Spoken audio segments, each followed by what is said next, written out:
If you feel like you are meandering in a maze on your best day and lost in a labyrinth on your worst day, then tonight's Nightlight is for you. It's about those confusing times in life when you need to get a clue. This is Redeeming the Time Brothers podcast, a podcast by Gene Kissinger and Norman Kissinger, two brothers who spent their lives in ministry and raising large families. Our desire is to provide a digital place for those who long belong, and as always, we want to leave a nightlight on. For that nightlight is out of Proverbs 3, verse 5 and 6. Trust in the Lord with all thine heart, and lean not unto thine own understanding. In all thy ways acknowledge him, and he shall direct thy paths. Proverbs 3, 5, and 6. You know, sometimes we get an old English word from the most interesting places.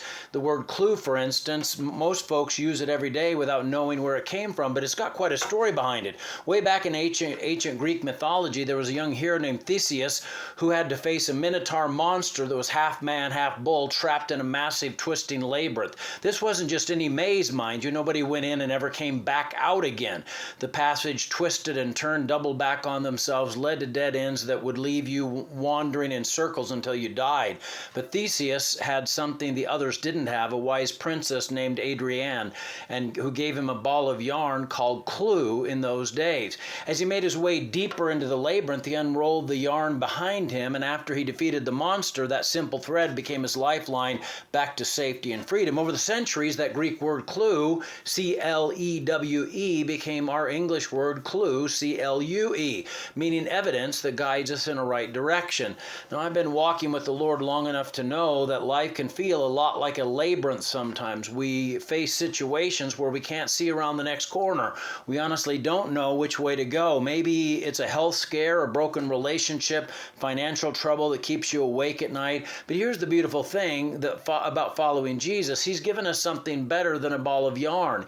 He's given us his word, his spirit, and his promises to guide us through every maze life throws at us.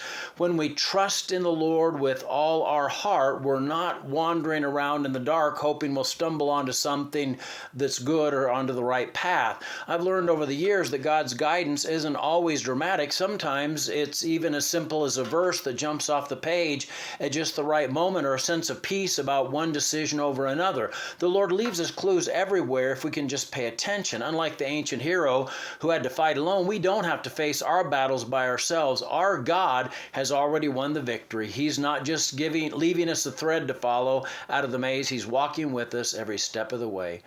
I hope you have a great night tonight, and I want you to know that Jesus loves you, and I love you too. Have a great night.